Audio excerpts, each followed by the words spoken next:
gonna do Lucky Charms treats for St. Patrick's Day, and I have 2 of my children with me helping out. And you really only need 3 ingredients. You need Lucky Charms, you need marshmallows, and you need some butter. So I have the recipe on my blog. I will post a link below. Natalie, you're gonna need a stick, 1/4 of a cup of butter, and we're gonna get that melting behind us while we're rolling. So now you're gonna help me with the marshmallows. And I wanna see how many you eat. Yeah, I know you. So it says in a large saucepan, melt the butter on low heat and then add the marshmallows and stir them until completely melted. So that's a whole thing, that's 10 ounces. So actually we don't need this, but we do need 6 cups. While we're waiting, Caleb, why don't you give me 6 cups of Lucky Charms. Here you go. Oh, Lucky Charms? 6 cups, let me see you. 1,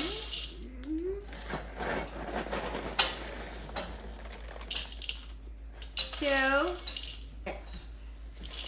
All right, that's our 6. Wait a minute. All right, so that's your 6 marshmallows. So now we have to wait for our butter to melt, and we will mix.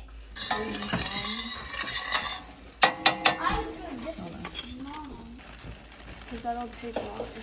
Or, yeah, put them all in at once.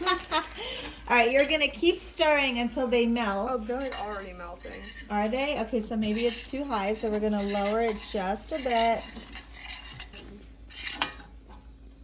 There we go.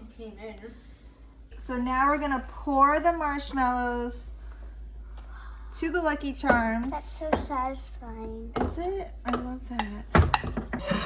Ooh, what's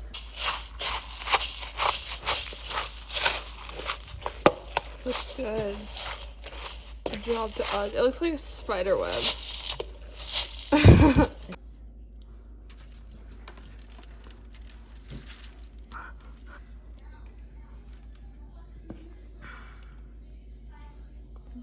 It's like slow motion.